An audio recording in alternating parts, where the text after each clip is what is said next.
Well, my view, Nick, really is if people always assume that risk is the biggest barrier to doing it because it's about avoiding things, and I think when people talk about risk in local government and the public sector, it's more about risk avoidance as opposed to risk management. And I believe that if we're doing risk management effectively, then it actually gets us to think about how we mitigate against those risks, how we manage them, how we classify them, and technically the risk is only then classified as high, medium or low once you've put those mitigations in, and it's then about making those business decisions. And I think that's partly and because it's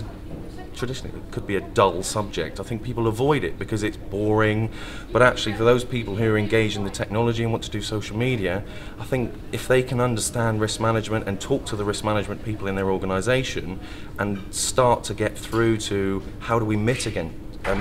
against these risks and put appropriate measures in, then I believe actually we'll end up having more case studies, better products, better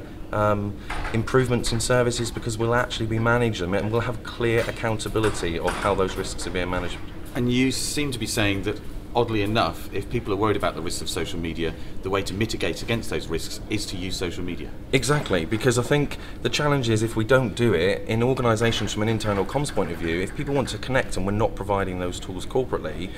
the logical assumption may be from a risk point of view is, okay, what's the risk? Well, they're likely to use tools outside of our domain. The bigger risk out